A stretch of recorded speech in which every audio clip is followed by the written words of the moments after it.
எப்படி வந்து இந்தியாவுக்கு வந்து மன்மோகன் சிங் பீரியட்ல சிவிலியன் நியூக்ளியர் டீல் கொடுத்தாங்களோ அதே போல வந்து உங்களுக்கு நாங்கள் சிவிலியன் நியூக்ளியர் டீல் கொடுக்குறோம்னு சொல்லிட்டு சவுதி அரேபியாவோட சொன்னாங்க. அதுவும் வந்து ஹவுதீஸுக்கு வந்து ஒரு கோபத்தை ஏற்படுத்தியிருக்கின்றது, ஈரானுக்கு ஒரு கோபத்தை ஏற்படுத்தியிருக்கின்றது. இன்டர்நேஷ்னல் வாட்டர்ஸ் எல்லாமே ஃப்ரீ வாட்டர் வேஸ் தான். அதில் வந்து எல்லாருமே எல்லா கப்பல்களும் எந்த நாட்டு கப்பலாக இருந்தாலும் அந்த நாட்டு கப்பல் வந்து செல்வதற்கான வாய்ப்புகள் இன்னைக்கு இருக்குது. இப்போ இந்த நீரிணைகள் அப்படின்ட்டு வரும்பொழுது இப்போ ஹோர்மஸ் நீரிணையிலேயே பாபல் மாண்டப்பில் கட்டண வசூல் இல்லாமல் கூடாதா? இப்போ ஓமனும் இவங்களும் உட்காந்து பேசியிருக்கிறாங்க. இவங்க 2 பேரும் இப்போ உட்காந்து பேசினதுல வந்து அங்கே வந்து அந்த வழித்தடத்தில் வந்து நம்ம பணம் வாங்கலாம் அப்படின்னு சொன்னாங்கன்னா, அப்படி 2 பேரும் முடிவு பண்ணிக்கிட்டாங்க அப்படின்னு சொன்னா இதுதான் வந்து முதல் நீரிணை காசு வாங்கி இந்த இடத்துல கப்பலை செலுத்துவதாக இருக்கும். இதை பயன்படுத்தி கொண்டு மற்ற நாடுகளும் காசு வாங்குவதற்கான வாய்ப்புகள் இருக்கின்றன. உங்கள் அபிமான தங்க மயிலில் 6 பேருக்கு சிறப்பு சலுகை. தங்கம் வாங்க உகந்த நாளான ஆகஸ்ட் 3 அன்று தங்கம் வாங்குங்கள். தங்க நகைகளின் சேதாரத்தில் 25% முதல் 75% வரை தள்ளுபடியை பெறுங்கள். ஏற்கனவே ஹோர்மஸ் நீரிணை ஒரு பிரச்சனையில் இருக்குது இந்த போர் தொடங்கியதுல இருந்தே. இன்னொன்று பாபல் மாண்டப் நீரிணை, அது ஹூதிஸ் அவங்க கட்டுப்பாட்டில் இருக்கிற மாதிரியான ஒரு நிலைமையில தான் இருக்குது. ஏற்கனவே அங்கே வந்து 2 சவுதி அரேபியா கப்பல்களை வந்து ஹூதிஸ் தாக்கியிருக்காங்க. இவங்க ஈரான் ஏற்கனவே இன்ஸ்ட்ரக்ஷன் கொடுத்துட்டாங்க, இந்த மாதிரி சூழல் வந்ததுன்னா நீங்கள் வந்து தாக்குதல் நடத்துங்கன்னு சொல்லி. அதனால அவங்க 2 கப்பலை அடிச்சிட்டாங்க. சவுதி அரேபியாவுக்கும் ஹூதிஸ்க்குமே மோதல் நடக்குது. இப்போ அந்த செங்கடல் அந்த போக்குவரத்து ஏற்கனவே ஹோர்மஸ் நீரிணையில் கப்பல் போக்குவரத்து பாதிக்கப்பட்டிருக்குது. அதனால உலக அளவில் எண்ணெய் விலை ஏறி இருக்கு, பெரிய பொருளாதார பிரச்சனை வந்திருக்கு.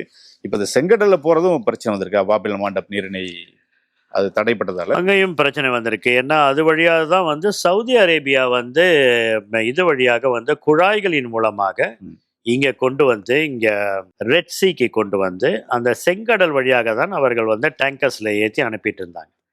அதை வந்து இன்னைக்கு இப்போ இது பண்ணணும்னு சொல்லிட்டு தான் சவுதி அரேபியா மீது தாக்குதல் நடத்த வேண்டும் என்று தாக்குதல் நடத்துகிறார்கள். ஹவுதீஸ் தாக்குதல் நடத்தினாங்க. அதனால் வந்து ஹவுதீஸ் வந்து இந்த இதை வந்து மூடிடலாம் அப்படின்னு சொல்லிட்டு பார்க்குறாங்க. ஏன்னு சொன்னால் வந்து உலகுக்கு இன்னைக்கு வந்து எல்லா நாடுகளுக்கும் கிடைக்கக்கூடிய எண்ணெய் வந்து இந்த வழியாக தான் வந்துட்டு இருக்கு. ஹோர்மஸ் வழியாக வருகின்றது, அதே சமயத்தில் செங்கடல் வழியாகவும் வருகின்றது. அப்போ வந்து ஒரு அழுத்தத்தை தந்தால்தான் இந்த போர் வந்து ஒரு முடிவுக்கு வரும். அதே சமயத்தில் வந்து உலக நாடுகளுடைய கவனத்தை ஈர்ப்பதற்கும், சிறப்பாக அமெரிக்கா போல நாடுகள் வந்து இன்னைக்கு இந்த போரை வந்து நீட்டிக்கொண்டே இருக்கின்ற காரணத்தினால இது வந்து ஒரு ஸ்ட்ராட்டஜியாக அவங்க வச்சுக்கிட்டு தான் வந்து சவுதி அரேபியா வந்து இப்போ இன்னைக்கு வந்து அட்டாக் பண்ண ஆரம்பிச்சிருக்காங்க. அதுக்கு முன்னாடியே அவர் என்ன சொல்லிட்டாருன்னா, சவுதி அரேபியாவுக்கு எப்போ வந்து ஈரான் வந்து அணு ஆயுதங்கள் வைத்திருக்கின்றார்களோ, அணு ஆயுதங்களை தயாரிக்கிறார்களோ, செறிவிட்டப்பட்ட யுரேனியம் அவரிடம் இருக்கிறதோ, அதனால் அதற்கு கொஞ்சம் நாளைக்கு முன்னாடியே சவுதி அரேபியாவோட அவர் வந்து உங்களுக்கு நாங்கள் வந்து சிவிலியன் நியூக்ளியர் டீல் கொடுத்துட்றோம். எப்படி வந்து இந்தியாவுக்கு வந்து மன்மோகன் சிங் பீரியட்ல சிவிலியன் நியூக்ளியர் டீல் கொடுத்தாங்களோ அதே போல வந்து உங்களுக்கு நாங்கள் சிவிலியன் நியூக்ளியர் டீல் கொடுக்குறோம்னு சொல்லிட்டு சவுதி அரேபியாவோட சொன்னாங்க. அதுவும் வந்து ஹவுதீஸுக்கு வந்து ஒரு கோபத்தை ஏற்படுத்தியிருக்கின்றது, ஈரானுக்கு ஒரு கோபத்தை ஏற்படுத்தியிருக்கின்றது. ஏனெனில் அந்த பகுதியில் வந்து இன்னொரு நியூக்ளியர் பவராக வந்து சவுதி அரேபியா வரும் என்கின்ற அந்த ஒரு அச்சமும் இருக்கின்ற காரணத்தினால அவர்கள் மேலே வந்து இந்த ஒரு தாக்குதல் இன்னைக்கு வந்து நடத்தப்பட்டிருக்கின்றது. அதனால இந்த நீரிணைகள் எல்லாமே நம்ம பார்த்தோம்னா ரொம்ப ஒரு குறுகிய வழியில் இன்னைக்கு வந்து எண்ணெய்களை கொண்டு வரக்கூடிய இந்த கப்பல்கள் எல்லாமே இன்னைக்கு மிகுந்த ஆபத்துக்கு உள்ளாகி இருக்கின்றன. அந்த கப்பல்கள் வந்து இன்னைக்கு தாக்கப்படுவதற்கான வாய்ப்புகள் நிறைய இருக்கின்றதுனால்தான் இந்த நீரணைகளில் போகின்ற இந்த கப்பல்களுடைய எண்ணிக்கையும் இன்னைக்கு குறைந்திருக்கின்றது. செங்கடல் வழியே கப்பல் இப்போ போக்குவரத்து நடக்குது. ஆனால் வந்து அவங்க யாரை வந்து போகலான்னு நினைக்கிறாங்களோ அவங்கள மட்டும்தான். எந்த நாளுடைய கப்பல்கள் யார் போகலாம் என்று நினைக்கிறார்களோ அது மட்டும்தான் இன்னைக்கு சரி. இப்போ இவங்க இந்த ஹோர்மஸ் நீரிணையில் கட்டணம் விதிக்கணும் அப்படின்னு சொல்லி ஈரான் சொல்கிறாங்க. அமெரிக்கா ஒரு 20% கட்டணம் விதிச்சுட்டு அதை வாபஸ் வாங்கிடுச்சு. இந்த கட்டணம் விதிக்கணும் அப்படின்றது வந்து தொடர்ச்சியாக இருக்குது. வந்து அப்படி கட்டணம் விதிச்சா அது பல்வேறு வகையில் இதுக்கு ஹோர்மஸ் நீரிணை பாபல் மாண்டப் மட்டும் இல்லை, உலக அளவில் இருக்கக்கூடிய மற்ற கடல் வழி தடங்களில் அது பெரிய சிக்கலை உண்டாக்கும் அப்படின்லாம் சொல்கிறாங்களே, அது என்ன? இந்த நீரிணை அப்படின்றது வந்து உலகத்தில் வந்து இன்னைக்கு பல இடங்கள்ல இருக்கின்றன. நம்மளுக்கு தெரிஞ்சது வந்து ரொம்ப கிட்டக்க நம்ம பார்க்கணும்னு சொன்னால் நம்மளுக்கு வந்து மலாக்கா ஸ்ட்ரைட் அப்படின்வாங்க. இந்தோனேஷியாவும் மலேசியாவும் அதற்கு வந்து பொறுப்பாக இருக்கிறார்கள். 2 பக்கமும் அவங்க இருக்கிறாங்க. அதனால் அவங்கள தாண்டி தான் மலாக்கா வழியாக தான் இன்றைக்கி வந்து இந்தியாவுக்கு வர்றது, இதெல்லாம் வந்து சவுத் ஈஸ்ட் ஏஷியாவுக்கு வர்றதெல்லாம் அப்படி தான் வந்தாங்க. அதே போல தான் இப்போ நம்ம வந்து பார்த்துட்டு இருக்கக்கூடிய ஆஹ், இந்த ஓர்மோஸ் நீரிணையாக இருக்கட்டும். அப்படி இல்லாட்டி இன்னைக்கு வந்து ஸ்பெயினுக்கும் மொராக்கோக்கூடியதும் இன்னைக்கு செய்தித்தாள்களில் நேற்று இன்னைக்கெல்லாம் ரொம்ப அதிகமாக வந்து கொண்டிருக்கின்றது. மொராக்காவுக்கும் ஸ்பெயினுக்கும் நடுவில் இருக்கக்கூடிய ஜிப்ரால்டர்ன்றது வந்து இங்கிலாந்துடைய இடம். அது அங்கே ஒரு நீரிணை இருக்கின்றது. அது வழியாக கப்பல் வருவதாக இருக்கட்டும். இந்த மாதிரி வந்து கப்பல்கள் வந்து நீரிணை வழியாக வருகின்றன. ஒரு நீரிணை வழியாக வரும்போது ரெண்டு பக்கமும் ரெண்டு நாடுகள் இருக்கிறதுக்கு நிறைய வாய்ப்புகள் இருக்கின்றன. அப்படி இருக்கிறப்ப அந்த ரெண்டு நாடுகளுக்குமே அந்த தண்ணீரின் மீது அவர்களுக்கு வந்து இறையாண்மை இருக்கின்றது என்பது ஒன்று. இப்போ இந்த மாதிரியான பிரச்சனைகள்லாம் தீர வேண்டும் என்பதுதான் 1982 லாஸ் ஆஃப் த சி அப்படின்னு சொல்லிட்டு ஒன்று கொண்டு வந்தாங்க.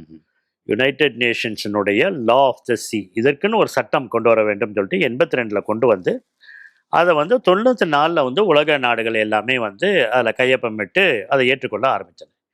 இன்னைக்கு ஒரு 173 நாடுகள் வந்து அந்த கன்வென்ஷனுக்கு உட்பட்டு இருக்கின்றது. அந்த கன்வென்ஷன் என்ன சொல்லுதுன்னா, ஒரு நாட்டுக்குள்ள இருக்கக்கூடிய அந்த வாட்டர்வேஸ், அந்த நீர்வழிகள் எல்லாம் அந்த நாட்டுக்கு சொந்தம். ரெண்டாவது என்ன சொல்லுதுன்னா, அந்த நாட்டினுடைய கடல் பகுதியிலேருந்து ஒரு 12 கிலோமீட்டர் வரைக்கும், இதுக்கு முன்னாடி வந்து 3.5 தான் சொல்லியிருந்தாங்க நாட்டிக்கல் மைல்ஸ்னு. நாட்டிக்கல் மைல்ஸ்னால் ஒரு மைலுக்கும் நாட்டிக்கல் மைலுக்கும் வித்தியாசம் வந்து 1.95 வரும், கிட்டத்தட்ட 2ன்னு வச்சுக்கலாம். நிலத்தில் வந்து ஒரு மைல் நம்ம சொல்கிறது வந்து கப்பலில் வந்து ஒரு நாட்டிக்கல் மைல். அதே போல் இல்லாட்டி கிலோமீட்டர் நம்ம சொன்னோம்னாலும் அது வந்து இன்னும் கொஞ்சம் அதிகமாக போகும். அப்போ வந்து முதல்ல வந்து ஒரு 3.5 நாட்டிக்கல் மைலுக்கு வந்து அந்த நாட்டுக்கு தான் அந்த தண்ணி சொந்தம். இப்போ நம்ம கடலில் நம்ம வந்து நிற்கிறோம், இங்கேருந்து 3.5 கிலோமீட்டருக்கு வந்து இது வந்து இந்த நாட்டுக்கு தான் சொந்தம்.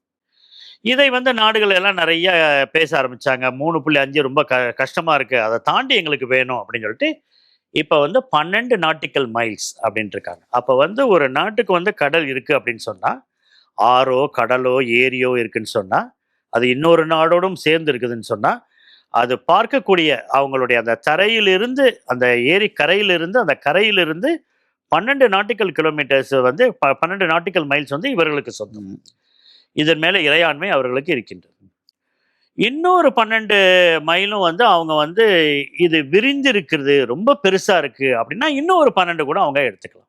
ஆனா அதுலயே வந்து நாங்க மீன் பிடிக்க போறோம், அதுலயே வந்து நிறைய இயற்கை வளங்கள் இருக்கின்றன, கடலுக்கு கீழே வந்து இதெல்லாம் இருக்கு, அதெல்லாம் எங்களுக்கு சொந்தமா வேணும் அப்படின்னா அதுல வந்து ஒரு 200 நாட்டிக்கல் மைல்ஸ் வரைக்கும் கூட போகலாம் அப்படின்றது அதில் குறிப்பிடப்பட்டிருக்கு. ஆனால் அதற்கு அப்புறம் தாண்டி இருக்கிறதெல்லாம் ஹை சீஸ் அப்படின்றாங்க. அந்த ஹை சீஸ்ன்றது இன்டர்நேஷ்னல், சர்வதேச தண்ணீர். அது சர்வதேச அளவில் அந்த தண்ணீர் எல்லோருக்கும் சொந்தம். International water. ஆமாம், இன்டர்நேஷனல். அதான் ஹை வாட்டர், ஹை சீஸ்னுவாங்க. அதில் வந்து எல்லா கப்பல்களும் போகலாம், எல்லா கப்பல்களும் வரலாம். இதெல்லாம் வந்து இந்த 1ஆம் உலகப் போர் 2ஆம் உலகப் போரில் வந்து நிறைய கப்பல்கள் இந்த மாதிரி அடிவாங்க ஆரம்பித்தன. அதனால தான் போரே ஆரம்பித்தது. 2 போருமே பார்த்தோம்னா நிறைய கப்பல்கள் தாக்கப்பட்டன. ஒன்று இந்த அச்சு நாடுடைய கப்பல்கள் வந்து நேச நாடுடைய கப்பல்களை தாக்குவார்கள், அந்த நேச நாடுடைய கப்பல்கள் வந்து அச்சு நாடுடைய கப்பல்களை தாக்குவார். அதனால தான் இந்த போர் ஏற்பட்டது. அதனால தான் 82 வந்து இது வந்து 94 இவர்கள் வந்து முடிவுக்கு வந்தார்கள். அதிலிருந்து தொடர்ந்து இதை பற்றி பேசி ஓரளவுக்கு இந்த ஒரு 12 கிலோமீட்டர், 12 நாட்டிக்கல் மைல்ஸு, இன்னொரு 12 நாட்டிக்கல் மைல்ஸு, இன்னும் ஒரு 200 கூட நம்ம வந்து அதனுடைய வளங்கள் வேணும்னு நம்ம வச்சுக்கலாம். ஆனால் அதுக்கப்புறம் எல்லாம் ஹை சீஸ் அப்படின்னு சொல்லிட்டு சொல்லியிருக்காங்க. அதனால வந்து இன்னைக்கு வந்து ஒரு தெளிவாக நம்மளால சொல்ல முடியும், இன்டர்நேஷ்னல் வாட்டர்ஸ் எல்லாமே ஃப்ரீ வாட்டர் வேஸ் தான். அதில் வந்து எல்லாருமே, எல்லா கப்பல்களும் எந்த நாட்டு கப்பலாக இருந்தாலும் அந்த நாட்டு கப்பல் வந்து செல்வதற்கான வாய்ப்புகள் இன்னைக்கு இருக்கின்றன. இப்போ இந்த நீரிணைகள் அப்படின்ட்டு வரும்பொழுது அது வந்து 2 நாட்டுக்கும் பக்கத்தில் வந்து 2 நாடுகள் இருக்கும், அதுக்கு நடுவில் தான் இந்த தண்ணி இருக்கும். அப்போ வந்து 2 நாட்டினுடைய இறையாண்மையும் வந்து அதில் இருக்கின்றது. இப்போ நம்ம வந்து இந்த சூயஸ் கெனால் அப்படின்னு பார்க்குறோம், பனாமா கெனால் அப்படின்லாம் பார்க்குறோம். சூயஸ்லாம் வந்து கட்டப்பட்டது ஒரு காலகட்டத்தில். சூயஸ் கால்வாயை ஏற்படுத்தினதுனால தான் கப்பல் வழி போக்குவரத்து அங்கே தொடங்கினது. இப்போ கட்டப்பட்ட கடல் நீரிணைகளும் இருக்கின்றன, நீர்வழிகள். அதுல வந்து வசூல் பண்ணலாம்னு சொல்றாங்க, அதில் கட்டணம் வசூல் பண்ணலாம். இப்போ எகிப்து வசூல் பண்ணுறாங்க, பனாமாவில் வசூல் பண்ணுறாங்க, ஏன்னா அதெல்லாம் கட்டப்பட்டது. அமெரிக்காவினுடைய உதவினால பனாமா கட்டப்பட்டது.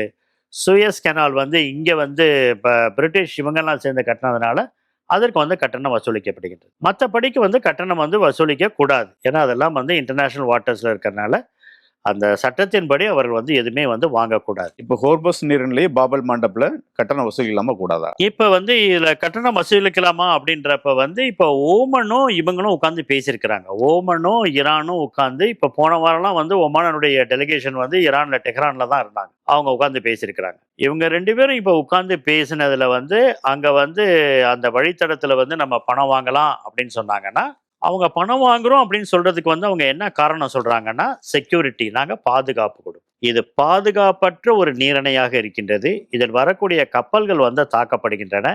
அது அமெரிக்காவாலும் தாக்கப்படலாம், மற்ற நாடுகளாலையும் இருக்கலாம். அந்த மாதிரி தாக்கப்படாமல் நீங்கள் போக வேண்டும் என்றால் எங்களுக்கு வரி செலுத்துங்கள். அதே போல கடலுக்கு அடியில வந்து இந்த கன்னி வெடிகள் இருக்கின்றன. அந்த கன்னி வெடிகள்ல நீங்க சிக்காம பாதுகாக்கிறதுக்கு நாங்க உறுதியளிக்கிறோம் அப்படின்னு சொல்லிட்டு சில கேரண்டிஸ் கொடுக்குறாங்க. அந்த கேரண்டிஸ் கொடுக்கறனால தான் நாங்க வந்து இதை விதிக்கின்றோம் என்று சொல்கிறார். இன்னொன்னு, போரினால் பாதிக்கப்பட்ட ஒரு நாடு. அந்த நாட்டுக்கு வந்து கட்டாயமா இன்னைக்கு வந்து பணம் தேவைப்படுது. அதனால அதை நாங்க செய்யறோம் அப்படின்னு சொல்லிட்டு இவங்க 2 பேரும் இன்னைக்கு முடிவு பண்ணியிருக்கிறாங்க. அப்படி 2 பேரும் முடிவு பண்ணிக்கிட்டாங்க அப்படின்னு சொன்னா, இதுதான் வந்து முதல் நீரிணை காசு வாங்கி இந்த இடத்துல கப்பலை செலுத்துவதாக இருக்கும். இதை பயன்படுத்தி கொண்டு மற்ற நாடுகளும் காசு வாங்குவதற்கான வாய்ப்புகள் இருக்கின்றன. அப்படி இருக்கிறப்ப இதை வந்து இந்த சட்டம் வந்து செல்லுமா அப்படின்ட்டு இவங்களுக்கே வந்து ஒரு ட்ரிபியூனல் இருக்கின்றது. இவங்களுக்கே ஒரு கோர்ட் இருக்கு. இதை யார் யார் மீறுறாங்களோ அதை வந்து அந்த கோர்ட்டுக்கு கொண்டு போகலாம். அப்போ வந்து அந்த ட்ரிபியூனல்ல இதை வந்து கேஸா போட்டு இது வந்து ஏற்றுக்கொள்ளலாமா ஏற்றுக்கொள்ள முடியாதான்றதை நீங்க ட்ரிபியூனல் சொல்லுங்கன்னு சொல்லிட்டு இதை வந்து ஒரு கேஸ் ஆக்கி கூட அவங்க கொடுக்கறதுக்கான வாய்ப்பு இருக்கின்றது. ஆனா அவர்கள் இப்போது சொல்லக்கூடியது என்னவென்றால், ஹோர்முஸ் நீரிணையில் நாங்கள் ஏன் வாங்குறோம்னா இந்த மாதிரியான பாதுகாப்பை நாங்க கொடுக்குறோம், உங்களுக்கு கன்னி வெடியில் இருந்து காப்பாத்துறோம். இன்னொன்று வந்து எண்ணெய் மிகவும் தேவைப்படுகின்றதுனால எல்என்ஜியும் எல்பிஜி இது 2யும் போகிறதுக்கான எல்லா வழிகளையும் நாங்கள் செய்து கொடுக்கிறோம் என்கின்றார்கள். ஏன்னா இந்த போரினுடைய அடிப்படை காரணமே இன்னைக்கு வந்து ஹோர்முஸ் நீரிணை மூடி இருப்பது தான் அமெரிக்கா வந்து முக்கியமான ஒரு காரணமாக சொல்லுகின்றார். அதனால வந்து இதை தான் வந்து இன்னைக்கு ஈரானும் ஒமானும் இப்போ வந்து பேசிக் கொண்டிருக்கிறார்கள். அவருடைய முடிவு இன்னும் தெரிவிக்கவில்லை. அவர்கள் முடிவு தெரிவித்தால்தான் தெரியும் அவர்கள் வந்து இந்த சுங்க வரி வாங்க போகிறார்களா இல்லையா. தமிழக மக்களின் பேராதரவை பெற்ற தங்கமயிலில் ஆடிப்பெருக்கு கொண்டாட்டம். தங்கம் வாங்க உகந்த நாளான ஆகஸ்ட் 3 அன்று நீங்கள் வாங்கும் தங்க நகைகளில் சேதாரத்தில் 25% முதல் 75% வரை தள்ளுபடி. இந்த பொன்னான வாய்ப்பை தவறவிடாதீர்கள். தங்கம் வாங்க தங்கமயிலுக்கு வாங்க.